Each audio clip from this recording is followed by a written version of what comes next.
So we want to say good morning to Ms. Savita Pierre, who's the Director of Education for the NTA and joining us via Zoom. So good morning, Ms. Pierre. How are you? Good morning, Stefan. I'm fine, thank you. Good morning to all your viewers. All right. So let me just ask you something.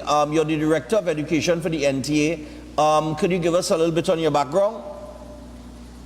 Yes, well, I am specialized in education. My first degree is in business ed. My master's is in education. And I'm currently also pursuing a PhD in education. Okay, brilliant. All right. So let's get into it in the time that we have, because the NTA, in their release, in the headline, urges CXE and the Ministry of Education to reconsider their decision to suspend 4 critical subjects. Now, these subjects included mechanical engineering. I do not know why they would want to remove that. Agricultural science. All right. Also, I see here green engineering and electrical and electronic engineering and technology. All right. Okay. So let's get started with why these subjects were removed. Well, that is why we are calling upon them to, let us know what's happening, because you would realize that these subjects focusing on STEM learning. So why would you want to remove STEM learning from our school system? Right. Now, this is critical. This is critical. When we think of mechanical engineering, this allows our learners to develop practical skills. Mm-hmm. Practical skills in manufacturing and mechanical system. Now, this also provides career opportunities for these individuals. Leaving school, they can jump into skill fields. Yeah. And acquire certain careers along that line. So why would you want to remove something that is working for our system? Now, before removal, we are asking as well, what prior research was done before you remove these things? We can't just, like our PNM government right now, just remove things without doing any background search as to why it's not working. I agree. Because you would rely. I agree, but you see, that's the problem, because I think that data gathering in Trinidad and Tobago is poor.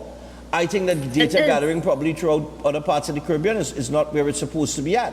But particularly in Trinidad and Tobago, I don't think that we have proper empirical data on anything. So when they say, well, listen, enrollment is low and the cost factor has to be taken into consideration to carry on these classes with such low enrollment, I think we have to look at a deeper rooted problem. Why is nobody interested in mechanical engineering? Why is nobody interested in agricultural science? Why if enrollment is low, then it says that there is not enough interest in these subjects, right? Which eventually means there is not enough interest in that career choice. Because that's why you do the subject. It's because you're thinking about a career in something to do with mechanical engineering. So definitely. If enrollment is low and that sector is not properly, let's say, let me just use the word, the wheel isn't turning how it's supposed to turn in terms of people coming out of the universities and the school and getting into that line of work, then where are we going to be left? Or why are people not showing an interest in those subjects or that career choice? And then we have to look at what prior research was done in terms of to determine why that enrollment is low. Is it that we are not allocating teachers to these vocational aspect of our school system, right? Because I previously worked within the education system, and I can tell you within these vocational departments, they lack proper resources, materials, they lack teachers to actually teach these courses. So why sign up for something if I don't have a teacher to teach me every day? Right. So there needs to be some background check and research done before you just remove subjects from the system. You're talking about a ripple effect taking place here. There's going to be a skill gap in our system, no resources for individuals along these career pathways. You're talking about a ripple effect and a lot of things happening. Economic decline is going to take place. Limited career opportunities for individuals seeking these these various career pathways. You're talking Right. about global competition here. What's going to happen to these areas? It's going to impact everything in our No, but system. So we can't just it's going to create a domino effect because, like I said, the question we have to ask ourselves, we have to ask, is it Dr. Wesley and, of course, yes, Dr. Nan Gadsby Dolly, the Minister of Education here. It's very simple. Agricultural science obviously has to do with agriculture. Agriculture deals with food production. A country that cannot feed itself cannot survive. So, we are seeing where I think it's through the Ministry of National, Youth Development and National, what's his? Service, National Service and Youth Development, which is the ministry that Foster Cummings is heading.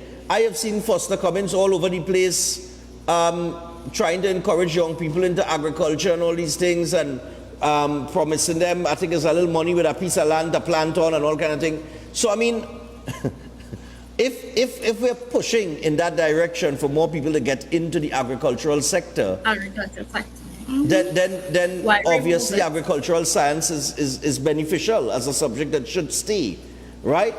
Not only that too, the salaries of some of these like engineering, right? Mechanical engineering, electrical, the salaries for people in those skilled works, those people work for good money. Why would anybody not want to choose that career? So why, I come back to the same question, and I know that the NT is asking that same question as well.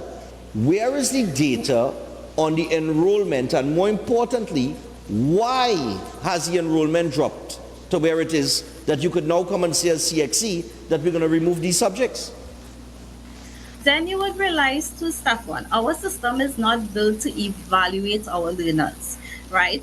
We have children doing subject areas that they have no interest, no desire to do. We place them into these subject areas without even evaluating their intelligence category as to whether they want to do these things. Now, when you learn as a learner, you want to be able to develop you are supposed to bring out that intrinsic potential within you.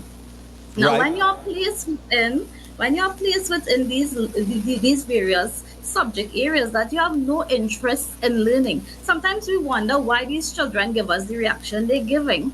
But we basically outline their life path without taking into consideration the intrinsic potential, without evaluating their intelligence category as to whether or not this aligns with what Yeah. they're passionate about and these things. So it's very ridiculous that we as an education system, not having an uproar pertaining to this particular issue, because we want to give every learner within our environment the opportunity to strive, to be who they want to be. We want to create job opportunities. We want to be able to enhance as a community, as a country. So why remove it? Why Yeah. remove it? Why not see why it's not working and develop mechanisms to make it functional? Yeah, I've always said that. I've said that on several occasions on this program. You're sounding like you're echoing some of my sentiments. I've said that, listen, the entire education system, like you said, it is totally incorrect. The only thing it does, it creates a divide from the time you hit SCA level. And then it continues throughout your secondary your secondary school years. Because you are following everybody, every child is being exposed to one way of learning, right? And Which is nobody stops. basically Yeah, and which then is basically logistical and linguistic learning, nothing else. nothing else. Nobody assess these children to see where their interests lie. And if we start educating children along the lines of what they like or what they're interested in, you know how the saying goes. If you love your job, then it can't frustrate you.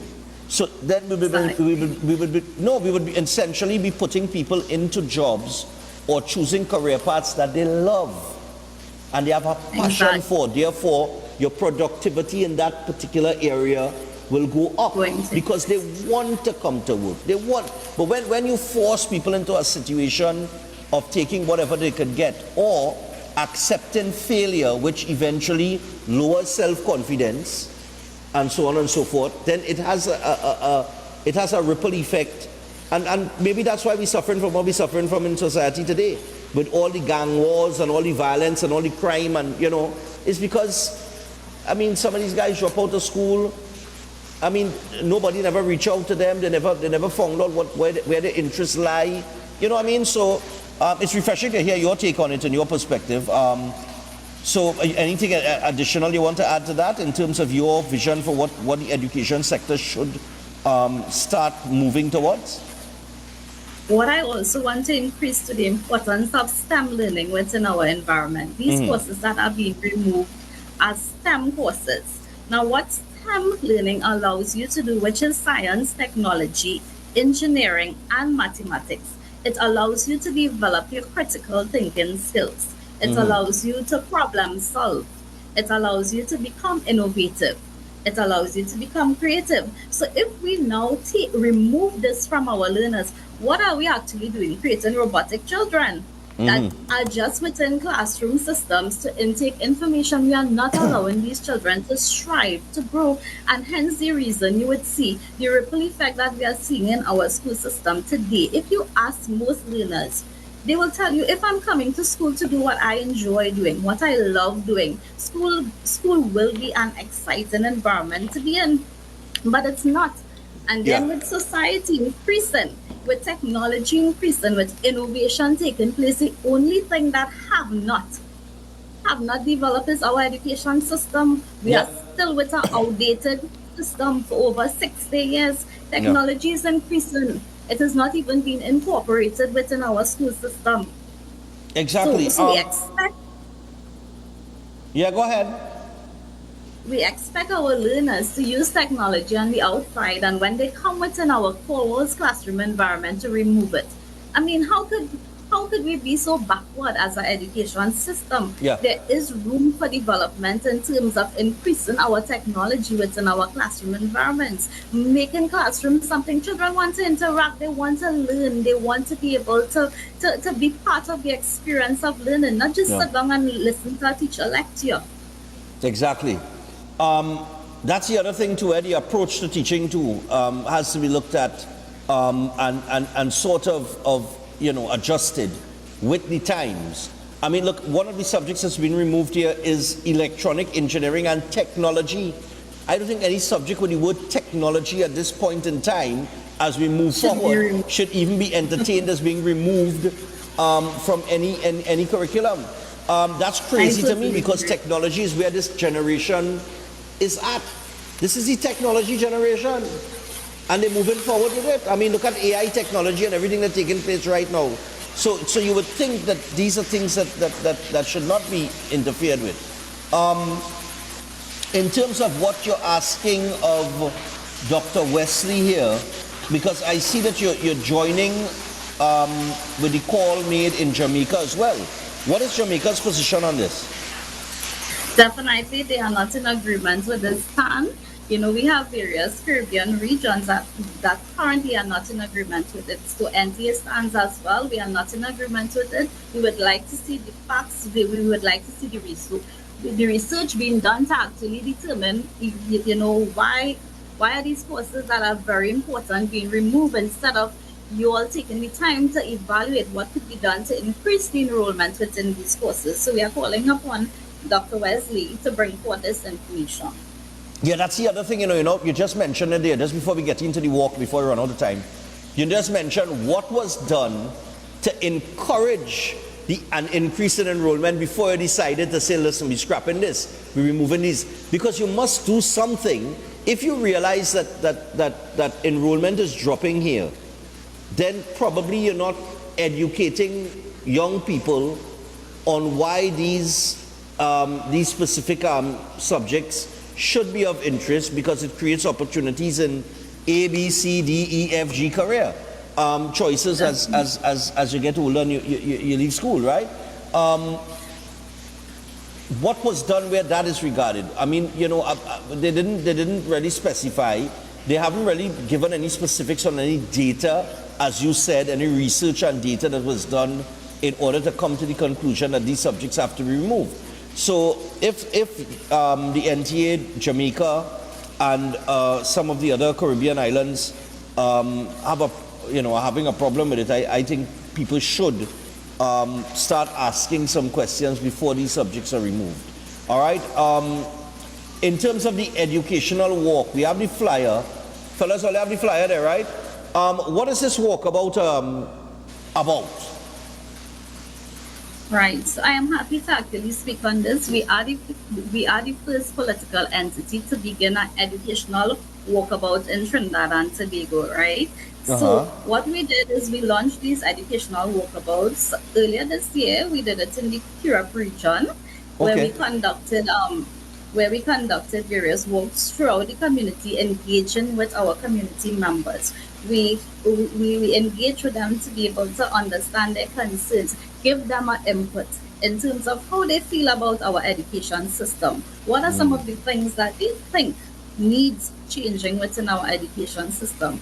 I mean, it was overwhelming, the responses we got from individuals. They were amazed to see that, instead of politicizing stuff, we were just about education and understanding and giving them an opportunity to voice, how they feel about our education system, the ripple effects that is actually taking place with our learners within our system, and also give their suggestions as to what can we do as a society to increase this, Okay. So what we intend to do with these educational walkabouts is to create platforms within these communities where they can reach out to us for our services. We want to open educational platforms within these communities where youths could get resources, materials, help special needs children, create a safe space where they feel comfortable to share how they feel. Because you would realize that a lot of these youths sometimes feel that they are failure in our current education system because we put them down as individuals. So creating that safe space for them to understand that they have the potential within them. It's just that our system. Okay. This educational walkabout is basically to engage, meet the community members, develop a relationship so that we can begin to work with them. Okay. All right, brilliant. So it takes place on Sunday, June 9th. And I see you all will be starting at Ozenville Park in Tunapuna. All right. So is the public specific to that area invited? Or is this for anybody? Or is community by community? It's for anybody who feels passionate about joining us to walk, to meet various individuals as well. But we did it previously in the Kirap region. We're now doing it in the Tunapuna region. It is advertised for anybody who feels, they want to be part of this experience. They want to understand what we're about. They want to seek our services. They want to understand that they actually not the problem within our education system, but they can speak with professionals who can assess them, develop curriculums for them, and help them along that educational journey. Okay. All right. Brilliant. So, Savita, I want to thank you for joining us this morning on the issue of the CXC, and of course tell us about the Transform Ed Movement Walkabout. And I guess, it takes place from 3 p.m. to 6 p.m., correct? Yes, correct. 3 p.m. to 6 p.m., June 9th, people. It is the Transform Ed Movement Walkabout. And of course, we will continue to ask questions as it relates to those subjects that have been removed by CXC. And why they have been removed and what they plan to do in terms of increasing the enrollment in those classes so that they can keep these subjects going, because we think that, I and all think those subjects are very important subjects. So it's good to know that, that you all are highlighting the issue as it relates to CXC and those subjects, as well as everything else that you guys are doing. So thanks a lot for joining us. Thank you. All right.